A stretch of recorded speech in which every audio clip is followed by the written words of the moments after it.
vamos a hacer un resumen para intentar sintetizar en muy poco tiempo los conceptos principales básicos que hay que saber sobre infecciones por hongos.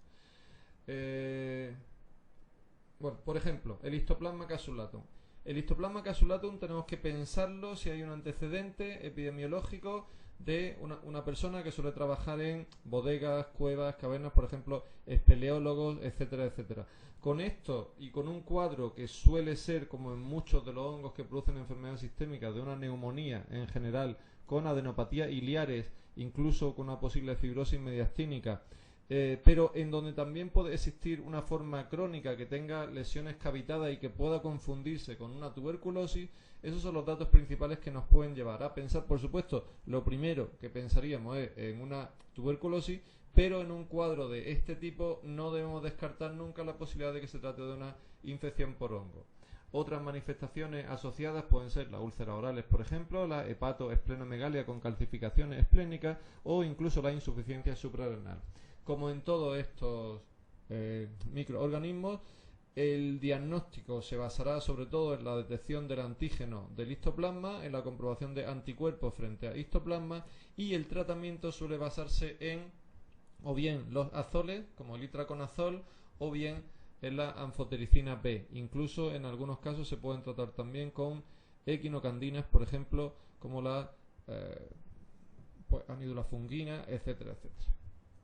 Siguiente es el Aspergillus. Aspergillus tiene un comportamiento en cierto modo diferente al resto de los hongos porque no solo puede producir afectación invasiva, que sería la aspergilosis pulmonar necrotizante crónica, en donde tenemos un cuadro particularmente agresivo pulmonar que se suele dar sobre todo en neutropénicos, sino que también puede dar lugar a cuadros clínicos de hipersensibilidad como la aspergilosis broncopulmonar alérgica, cuadro que se manifiesta como una eosinofilia pulmonar, por lo tanto que da clínica de asma bronquial y que tiene un dato anatomopatológico y que radiológicamente también es bastante importante, que son la presencia de bronquiectasias proximales o bronquiectasias centrales. Estas lesiones junto con infiltrados periféricos, que son los que definen normalmente las eosinofilias pulmonares, son altamente sospechosos de Aspergillus fumigatus y de una aspergilosis broncopulmonar alérgica. La otra manifestación clínica es el aspergiloma, que consiste en la colonización de cavidades previas, ya sea por un cáncer, ya sea por una tuberculosis, por ejemplo. En el diagnóstico, la aspergilosis alérgica vamos a sospecharla por la presencia de pruebas cutáneas frente a Aspergillus, por la presencia de anticuerpos precipitantes, precipitinas, por las lesiones radiológicas que hemos dicho antes y por la eosinofilia. Mientras que en la aspergilosis pulmonar necrotizante crónica, las primeras pruebas que se van a hacer va a ser detectar algunos marcadores del Aspergillus, como el galactomanano, por ejemplo, pero luego el diagnóstico definitivo solo podría confirmarse por la demostración del Aspergillus en las lesiones, lo que muchas veces se puede conseguir o bien por el lavado bronco alveolar o bien directamente por la biopsia obtenida ya sea por punción guiada por PAF, guiada por TAC, o ya sea por biopsia transbronquial. El tratamiento en general va a ser con corticoides en la forma alérgica, lo que pasa es que también podemos asociar itraconazol, y en la forma invasiva el tratamiento consistirá normalmente en dar ya sean azoles como el itraconazol o el voriconazol, ya sea dar anfotericina B, por ejemplo. Recordar que en pacientes neutropénicos, en niños neutropénicos sobre todo con leucemia, se hacen determinaciones periódicas del galactomanano para decidir poner tratamiento antes de que se produzca la neumonía por Aspergillus. El siguiente hongo, uno de los más extendidos, uno de los más conocidos, es la Candida albicans, que produce algunas manifestaciones en inmunocompetentes, como puede ser, por ejemplo, el muguet oral, o como puede ser, por ejemplo, la vaginitis, que todos recordamos con ese aspecto del flujo,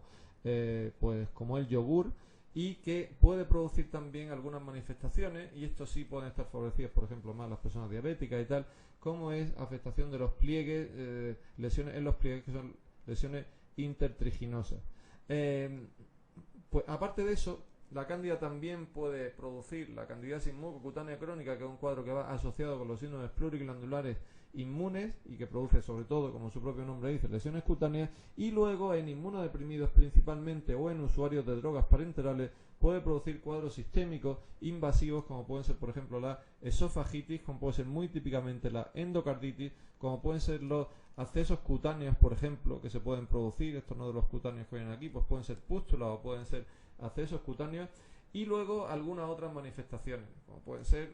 son bastante típicas, esto también suele verse en usuarios de drogas parenterales, la endoftalmitis y la artritis axiales. La neumonía es bastante rara por cándida, pero en algunas situaciones se puede dar, y los accesos renales o la meningitis son también medianamente típicos. Aparte, recordar que la candidiasis hepatoesplénica, la hepatoesplenomegalia por cándida, es un cuadro típico de neutropénicos con procesos sobre todo leucémicos y en tratamiento. En la cándida en general se suele diagnosticar también igual, pues con el cultivo de las muestras patológicas correspondientes, con los anticuerpos también frente a ellas, y en el tratamiento vamos a usar también azoles como el itraconazol, como el voriconazol, vamos a usar también equinocandina, y vamos a poder también usar anfotericina B. Ya dependiendo de la gravedad del cuadro optaremos por uno o por otro. El resumen, vamos a poner otros hongos que pueden producir también clínica y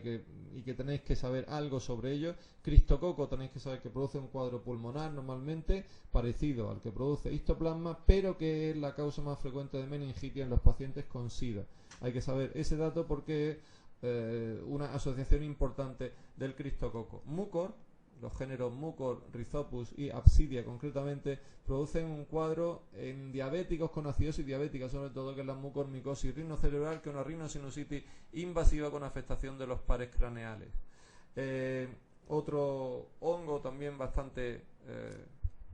importante para saber algo sobre él, el Coccidioides immitis, que produce también un cuadro de neumonía, como casi todos estos hongos, pero que aparte suele ir acompañado muchas veces de manifestaciones de hipersensibilidad tipo artritis, eritema nodoso, etcétera, etcétera. Y bueno, por último también hay blastomicosis, que son cuadros principalmente cutáneos, pero por último saber que uno que era clasificado hasta hace poco como protozoo, que es el Pneumocystis jiroveci, también conocido como Pneumocystis carini, pero ahora preferimos llamarle Pneumocystis jiroveci, es el responsable principal de infecciones oportunistas en las personas con SIDA, quitando tuberculosis, que si consideramos tanto las formas pulmonares como extrapulmonares sería la causa más frecuente de diagnóstico. El siguiente es Pneumocystis jiroveci, la neumonía por Pneumocystis jiroveci es la causa más frecuente de infección oportunista en el SIDA. Es un cuadro de neumonía, normalmente sin derrame pleural, sin adenopatías, con la LDH elevada, y para cuyo diagnóstico se usa el examen del esputo inducido o el lavado broncoalveolar, y que su tratamiento se hace con cotrimosazol. Y la profilaxis también debe hacerse con cotrimosazol en pacientes con infección VIH y con menos de 200 CD4 por milímetro cúbico.